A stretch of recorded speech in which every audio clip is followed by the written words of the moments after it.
Lord Lytton, sets up a system of outdoor relief that looks more like Nazi concentration camps than anything representing decent human charity. First of all, there's the obligatory test. You can't be relieved, that is, given a job or food within 10 miles of your residence. You must walk, and you must walk sometimes distances of hundreds of kilometers, and tens of thousands of people die in the course of that. Then you're put to work doing heavy labor, very heavy labor, breaking stone, working on the railroads, and you're confined then to squalid camps where your daily diet is in caloric terms less than that provided to inmates of Buchenwald and other Nazi concentration camps. They become literally and simply death camps.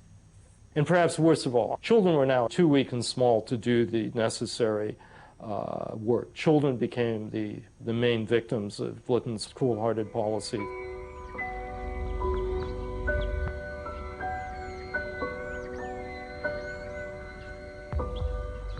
8 million Indians died in the famines of the 1870s. But they were not the only famines of the British Raj, and they were not the last. Famines returned in the 1880s and the 1890s, and in all, almost 30 million Indians starved to death under British rule. A story airbrushed out of the glorious accounts of the Raj and the men who ruled over it.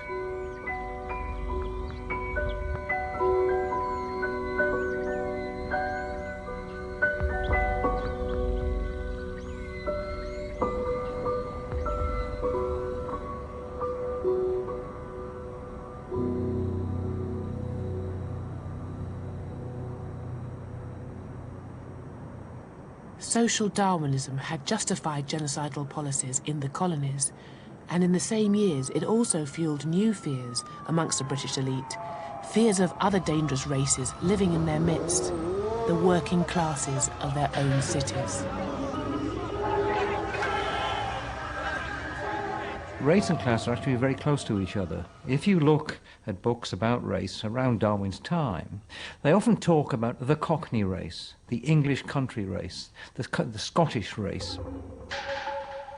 There were drawings of the head of a typical member of the Cockney race, and the word was used quite seriously. There were maps made of where the criminal races lived. These were the rookeries. This was the East End, the melting pot of all the horrors that are going to go out and infect the rest of the population.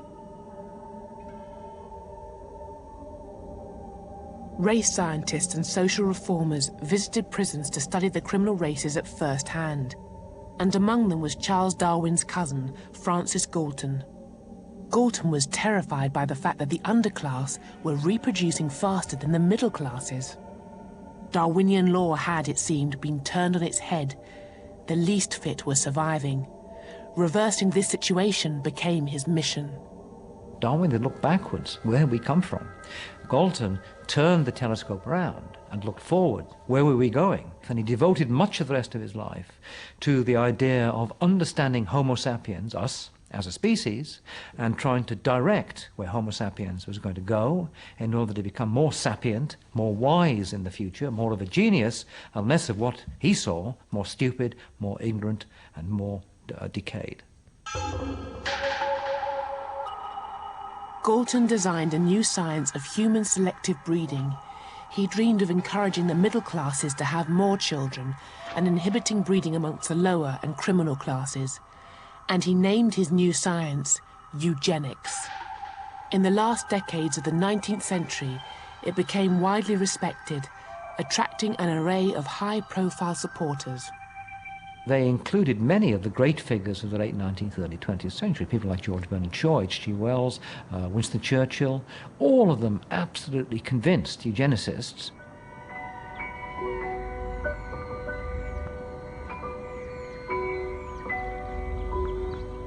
In the first years of the 20th century, all the racial theories developed in the Victorian age, eugenics, social Darwinism, and scientific racism, came together in a forgotten outpost of colonialism.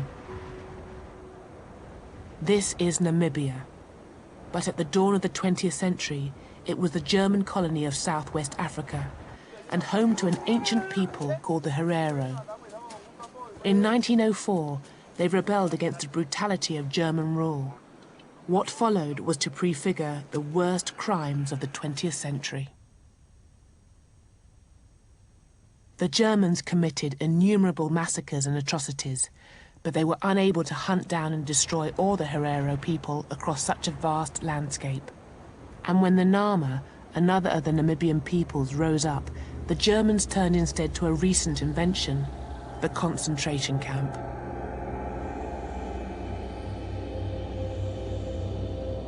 In these camps, the Herero and Nama were imprisoned and enslaved.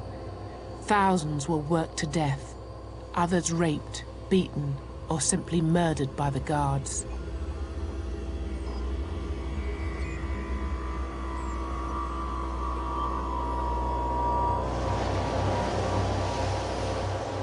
The most infamous and deadly of the camps was at a place called Shark Island.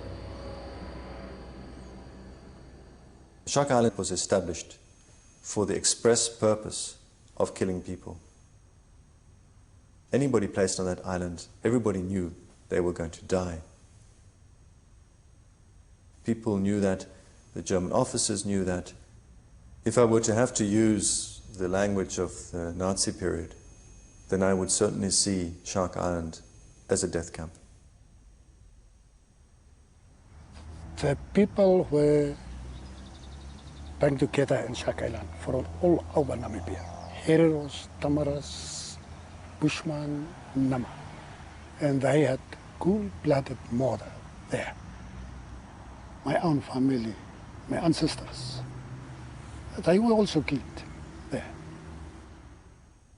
In this desolate place, on the southern edge of Africa, 3,500 people were exterminated with the speed and efficiency that was to become the hallmark of 20th century slaughter. The genocides which took place in Namibia in 1904 to 1909, they are the precursor to what happens in the Nazi period. They are the precursor. They have the same symptoms in the sense that you can see the bureaucratization of mass killing. And this, for me, is the central thing. This is not just killing for killing. No.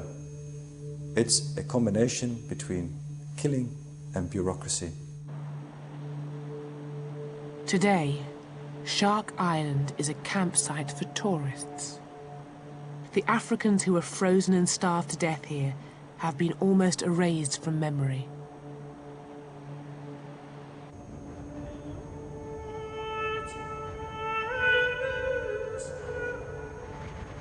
But a century after the Namibian genocide, the true horror of what happened on Shark Island is beginning to re-emerge.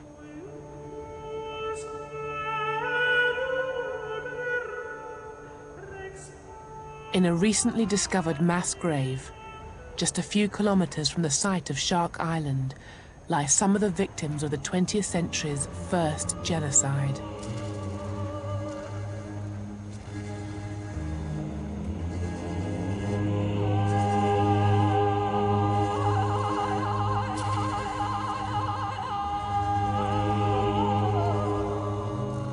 Other victims were denied even the meager dignity of a mass grave. They became the raw material of racial science.